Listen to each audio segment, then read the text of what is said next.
देखिए अब हम अगले थ्योरेटिकल चीज को बताते हैं। ये कहता है इक्वेशन ऑफ द प्लेन, जैसे यहाँ से देखिए है ना, equation of family of planes. Family of planes किसे कहते हैं? Family of planes, family of planes कहते हैं जैसे एक ये प्लेन है, मान लिया जाए सपोज दैट ये मान लेते प्लेन है P1 बराबर 0, ये मान लेते हैं दूसरा प्लेन है, मान लेते हैं ये है क्या P2 बराबर 0। दोनों के पॉइंट ऑफ इंटरसेक्शन से पास होने वाला तीसरा जो प्लेन होगा इसका इक्वेशन हो जाएगा P1 प्लस लैम्डा P2 बराबर 0। ये ध्यान रखिएगा, प्लेन P1 प्लस, जैसे एग्जाम्पल कार्टेशियन सिस्टम में चलते हैं, late P1 such that P1 मान लेते हैं प्लेन का इक्वेशन है A1x plus B1y plus C1z बराबर प्लस है ना C1z प्लस D1 बराबर 0। P2 मान लिया जाए इस प्रकार से P2 सच दैट है ना A2x plus B2y, A2x plus B2y plus C2z plus D2 बराबर मान लिया जाए 0। तब फैमिली ऑफ इक्वेशन के फैमिली ऑफ प्लेन्स क्या होगा? फैमिली ऑफ प्लेन्स क्या हो जाएगा? Family of planes, family of planes अगर देखेंगे तो मेरे पास वैल्यू कितने हो जाएंगे? A1x plus B1y plus C1z plus D1 plus है ना लैम्डा इंटू है ना A1x A2x plus B2y plus C2z plus D2 plus D2 बराबर 0। यानी इन दोनों को लिखेंगे तो क्या हो जाएगा? A1 minus lambda A2 into x plus B1 minus lambda B2 into y plus C1 minus lambda C2 plus D1 plus minus plus lambda plus plus plus D1 plus lambda D2 is equal to 0। यहाँ से देखिए lambda का value जैसे जैसे change करेगा plane का equation change करता जाएगा, इसीलिए हम इसको बोलते हैं फैमिली ऑफ प्लेन्स कहते हैं। बात समझ गए ना? एक इस चीज को याद रखिएगा, ऐसा स्ट्रेट लाइन में भी दिया हुआ है फैमिली ऑफ स्ट्रेट लाइन। अगर L1 बराबर 0 L2 बराबर 0 तो फैमिली ऑफ लाइन्स क्या होते हैं? L1 प्लस लैम्डा L2 बराबर 0। यह स्ट्रेट लाइन में भी होता है और यह प्लेन में भी है। तीसरा यहाँ से देखिए, सपोज जैसे कि मान लिया जाए कि यह कोई प्लेन है, यह कोई क्या है ना equation of the plane, equation of the plane, plane का इक्वेशन मालूम, equation of the plane parallel to another plane, किसी दूसरे प्लेन के क्या निकालना है? अनदर प्लेन, किसी दूसरे प्लेन के पैरेलल हमको इक्वेशन मालूम करना है। तब देखिए यहाँ से अगर सपोज दैट ये मान लिया जाए कोई प्लेन है, मान लेते हैं यह कोई प्लेन है, इसका इक्वेशन सपोज दैट मान लो आपको दिया हुआ है ax प्लस by है ना plus cz is equal to 0 plus d बराबर 0। आपके पास इक्वेशन दिया हुआ है। अब इसका हमको पैरेलल प्लेन ड्रॉ करना है। अगर इसके हमको पैरेलल प्लेन लिखना है तब पैरेलल प्लेन में देखिए, जब इसका ये प्लेन का डायरेक्शन कौन देता है? इसका नॉर्मल। तो नॉर्मल का डायरेक्शन रेशियो कितना होता है? A, B, C are the direction ratio of normal to the plane. जब दोनों प्लेन पैरेलल है तो दोनों का नॉर्मल भी क्या होगा? पैरेलल होगा, दोनों का सेम डायरेक्शन होगा। यानी इसके भी जो डायरेक्शन, इसके भी नॉर्मल के जो डायरेक्शन रेशियो होंगे वो कितने होंगे? A, B, C ही होंगे। समझ रहे हैं ना? यानी इसका पैरेलल प्लेन का इक्वेशन क्या हो जाएगा? ax plus by plus cz और प्लस d अब नहीं होकर के बल्कि क्या हो जाएगा? d1 बराबर 0। यानी यह क्या किसी दूसरे प्लेन के पैरेलल का इक्वेशन मेरा हो जाएगा।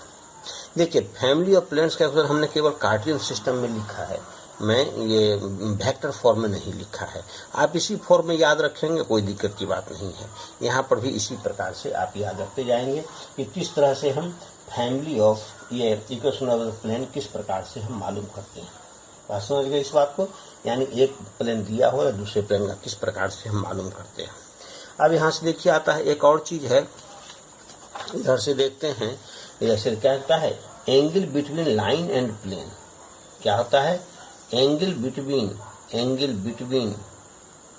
Line and plane, line and plane, line और प्लेन के बीच का एंगल मालूम करना है, लाइन और प्लेन के बीच का एंगल निकालना है। तब देखो यह मान लिया जाए, सपोज दैट, यह देखो कोई मान लेते हैं यह कोई प्लेन है ना। प्लेन का इक्वेशन ले लेते हैं क्या, ax plus by plus cz plus d बराबर मान लेते हैं 0। आइए मान लो कोई लाइन है, यहाँ क्या इसका इक्वेशन जो कुछ भी लेना हो आप लीजिए, कोई दिक्कत नहीं है। मान लेते हैं इसका इक्वेशन है x माइनस क्या x1 by l is equal to y minus y1 है ना by m is equal to z minus z1 by m। यानी कि देखिए इसके नॉर्मल हो गया, इसका नॉर्मल का यह जो नॉर्मल होता है दिस इज नॉर्मल, तो इसका जो डायरेक्शन रेशियो होगा वो कितना हो जाएगा, डायरेक्शन रेशियो ऑफ नॉर्मल कितने हो जाएंगे, a b और c। ये हो गया लाइन, ये क्या हो गया लाइन, तो लाइन का डायरेक्शन रेशियो कितना हो गया, डायरेक्शन रेशियो ऑफ लाइन कितने हो जाएंगे, l m और m। समझ गए इस बात को। कहता लाइन और इसके क्या, अगर मान लिया जाए सपोज दैट यह अगर एंगल थीटा होता हो तो यह एंगल कितने हो जाएंगे, 90 माइनस थीटा। बात समझ गए ना। यानी कहता है angle between line and plane is, यहाँ से देखिए डिफिनीशन कहता है ना, angle between line and plane, angle between line and plane, angle between line and plane, angle between line and plane is, angle between line and plane is है ना, the angle between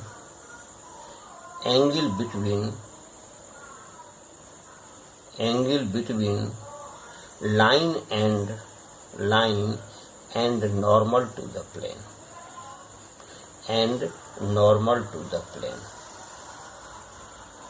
normal to the plane, plane के क्या normal के साथ direction normal का होता है। यानी देखो कैसे आएगा, यानी कि अगर थीटा है यानी यहाँ से क्या चलेगा, हम cos थीटा से चलेंगे, तो cos 90 minus theta, therefore cos 90 minus theta मेरे पास कितने हो जाएंगे, देखिए इसका direction ratio a b c, direction l m n, तो मेरे पास वैल्यू कितने हो जाएंगे, a L plus B M plus C N divided by under root a square plus B square plus C square under root है ना l square plus M square और plus N square. समझ गए इस बात को। कॉस थीटा यानी कि साइन थीटा, यानी साइन थीटा बराबर आपको हो जाएगा A L plus B M plus C N divided by under root है ना A square plus B square plus C square under root L square plus M square है ना plus N square. This is your angle between line and plane.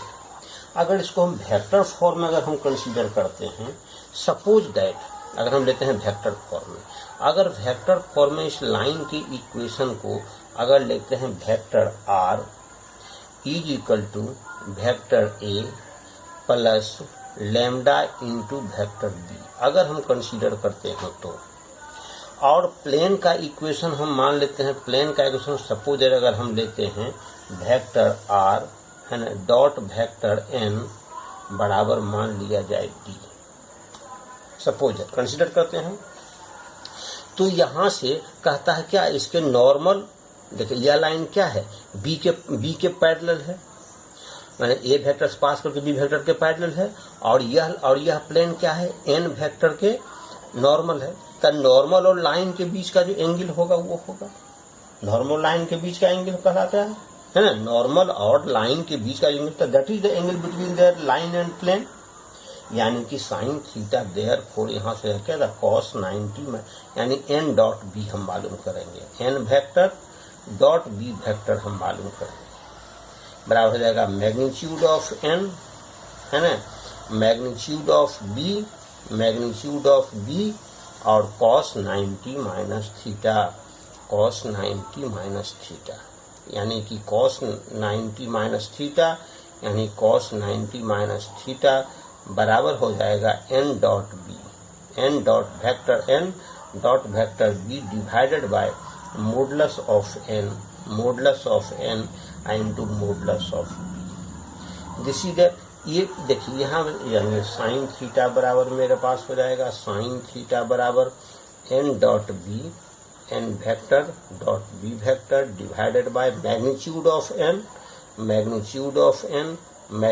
Of B, this is जो क्या, angle between line and a plane in vector form. यह क्या होता है, vector form में होता है, यह वेक्टर फॉर्म में कहलाता है। समझ गए इस बात को। इसी को दूसरे तरह से अदर चीज लिखिए। अब देखिए length of A perpendicular from a point, कहाँ से, लेंथ ऑफ परपेंडिकुलर, हमको मालूम करना है length of perpendicular, length of perpendicular from a point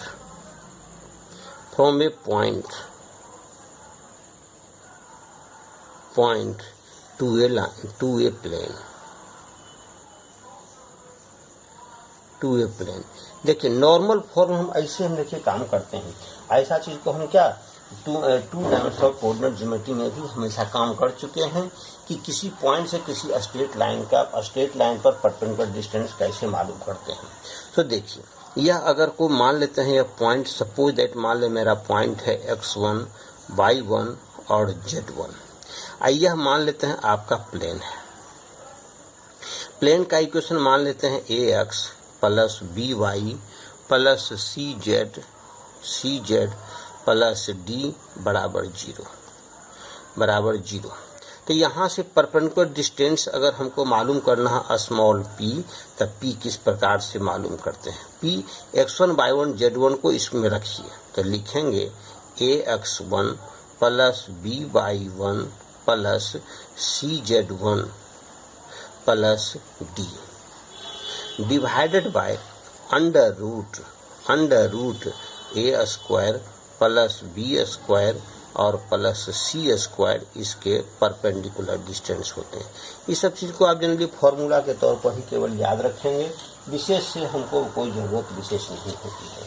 जैसे अगर इसी को चलेंगे, अगर वेक्टर, देखो ये तो कार्टेशियन फॉर्म में है, अगर हम वेक्टर फॉर्म में कंसीडर करते हैं तो मान लेते हैं प्लेन का इक्वेशन, सपोज दैट प्लेन का इक्वेशन है वेक्टर r, है ना, dot n vector is equal to d, मान लीजिए दिया हुआ है ना।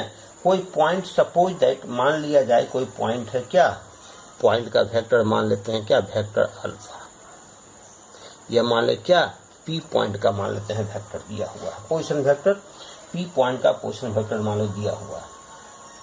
तब चूंकि मेरा पास वैल्यू क्या होगा, यहाँ से देखिए, है ना, यह हमको वैल्यू मालूम करना, किस प्रकार से वैल्यू मालूम करते हैं। तो यहाँ से देखिए, मान लेते हैं इसको एक थ्योरेटिकल पोर्शन में अगर हम काम करते हैं तो ऐसा आप काम कर सकते हैं। जैसे देखिए ये पोर्शन है, ये आपके पास प्लेन है, यह मान लेते हैं आपका पी पॉइंट है जिसका पोजीशन वेक्टर है अल्फा। यह अब इस लाइन पर है ना, मान लेते हैं एल है, तो इस पर कोई दूसरा पॉइंट मान लेते हैं, हम लेते हैं क्यू, जिसका पोजीशन वेक्टर मान लेते हैं बीटा। तो आप इसको दोनों क्या कीजिए, मिला दीजिए, तो यहाँ पर यह क्या हो गया, 90 डिग्री हो गया, 90 डिग्री हो गया। तो यहाँ पर क्या होता है ना, मान लेते हैं क्यू क्या है, एनी पॉइंट, क्यू क्या है, एनी पॉइंट हो जाएगा। Q इज एनी पॉइंट, क्योंकि अब देखिए बीटा, ये बीटा है, ये वेक्टर क्या होगा बीटा, है ना।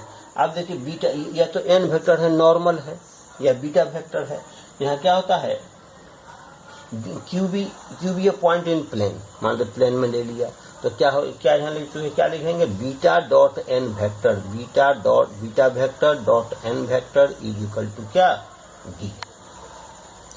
बीटा चूंकि प्लेन में लाई करता है, आर डॉट एन, आर इसको क्या बीटा क्या इसको सेटिस्फाई करेगा, तो बीटा डॉट एन बराबर डी, इसको मान लेते हैं इक्वेशन 1। अब चूंकि एन वेक्टर क्या है पैरेलल टू पीएल, चूंकि N vector is parallel to, या किसके है पैरेलल है, किसके पैरेलल है N vector is parallel to, N vector is parallel to PL के पैरेलल है, अर्थात length of projection of P Q. Therefore क्या होता है पीएल बराबर क्या होगा, पीएल क्या होगा length of projection, length of projection,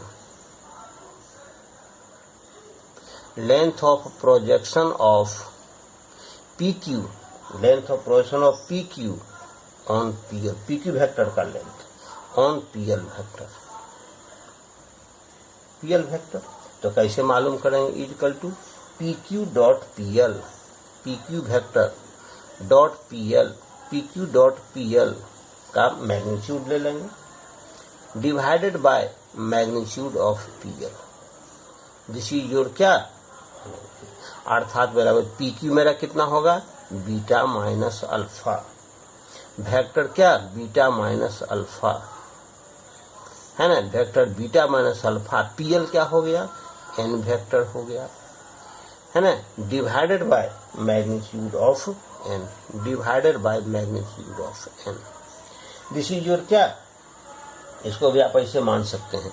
इसको मल्टीप्लाई अगर हम काम करते हैं तो लिखेंगे क्या बीटा डॉट एन, क्या लिखेंगे beta dot N, beta vector dot N vector minus alpha dot N vector, alpha vector dot N vector divided by magnitude of N vector हो गया। तब बीटा डॉट एन बराबर डी, यानी कि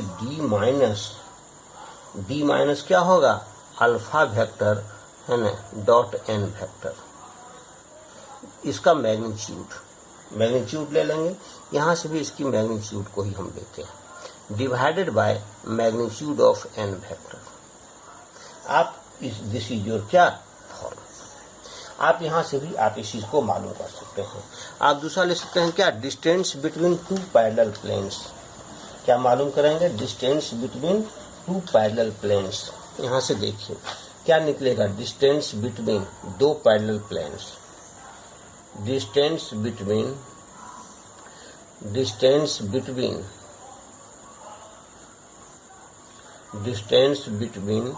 to parallel planes, दो parallel plane के बीच का डिस्टेंस, है ना, टू पैरेलल प्लेन्स, दो पैरेलल प्लेन के बीच का डिस्टेंस क्या होता है।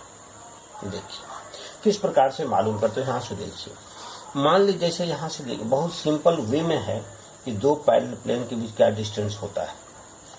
मान लेते हैं एक प्लेन, सपोज दैट मान लेते हैं एक प्लेन ये है, इसका इक्वेशन मान लेते हैं आपको पास है ना a1x प्लस b1y, है ना, b1y plus c1z plus d1 बराबर 0।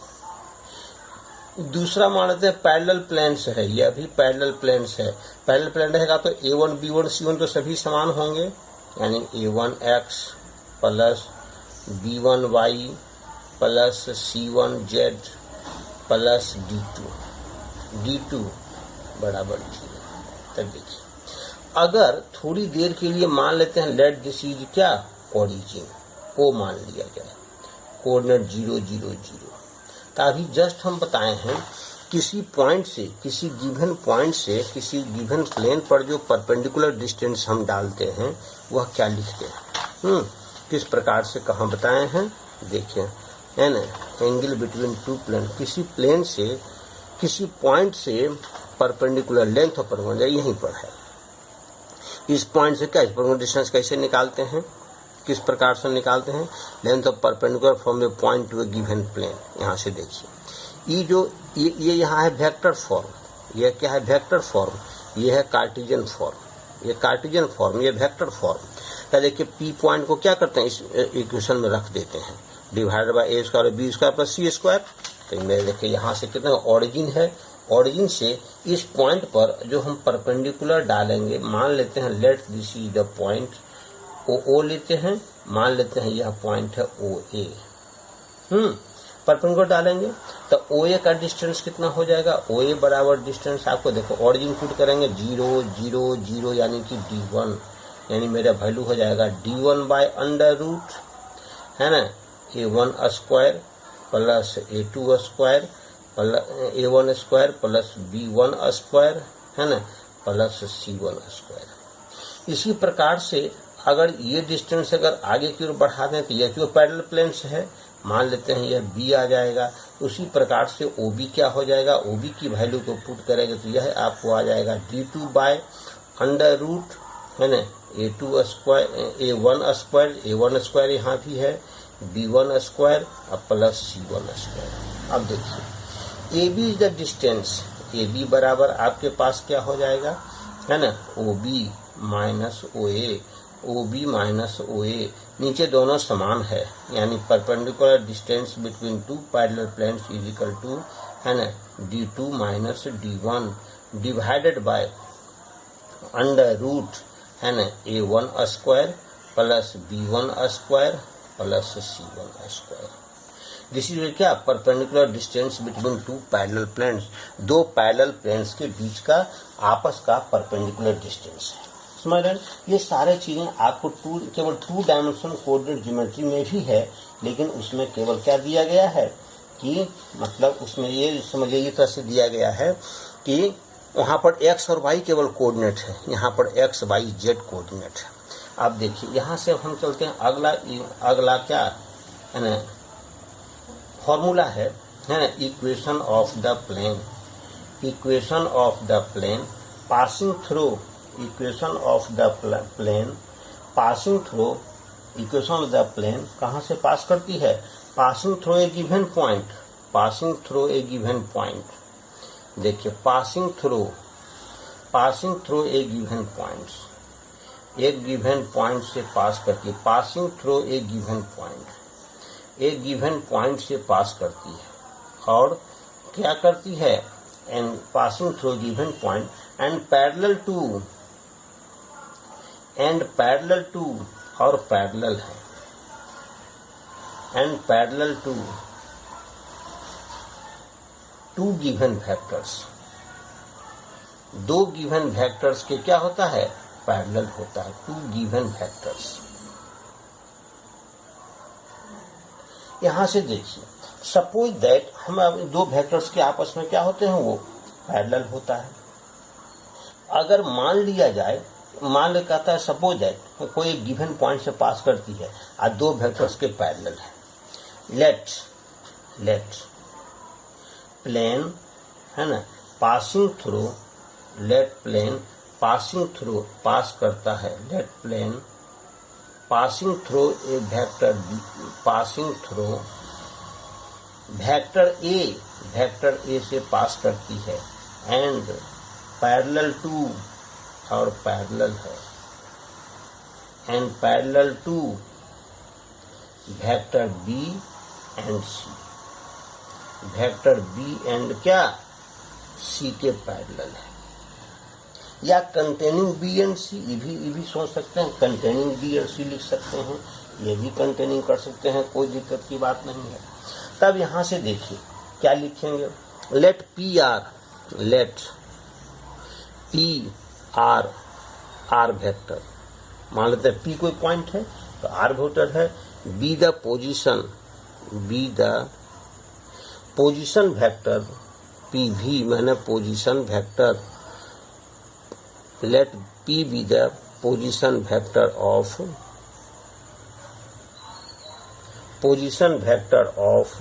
Any point, position vector of any point, कोई point, on the plane, on the plane में क्या है, पोजीशन वेक्टर है। समझ गए इस बात को? तब देखिए, तो इसलिए एपी क्या हो, सपोज मान ले कि ए पॉइंट, मान लेते हैं यह मेरा पॉइंट क्या है, ए, जिसका पोजीशन वेक्टर है ए, और मान लेते हैं कोई पॉइंट, सपोज दैट यह कोई पॉइंट है पी, जिसका पोजीशन वेक्टर है आर, पोजीशन वेक्टर है आर, और यह मान लेते हैं एक इस प्रकार से क्या, वेक्टर बी को यह कंटेन करता है और वेक्टर सी को कंटेन करता है, वेक्टर सी को पैरेलल है। तब इस प्लेन का हमको इक्वेशन आपको मालूम करना है, समझ, इस प्लेन का इक्वेशन हमको मालूम करना है।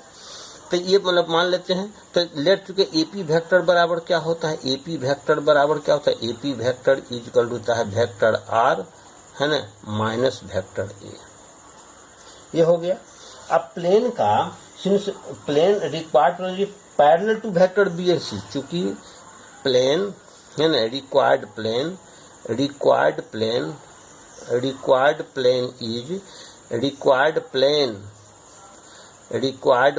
Is parallel to, required plane है तो parallel to vector B and vector C, vector B और सी के क्या है, पैरेलल है।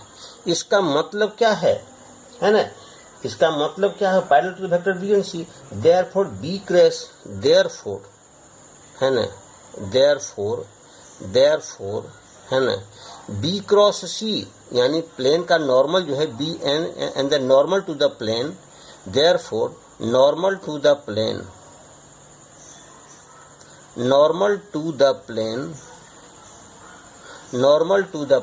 प्लेन का जो नॉर्मल होता है, normal to the plane is parallel to, यह पैरेलल हो जाता है, पैरेलल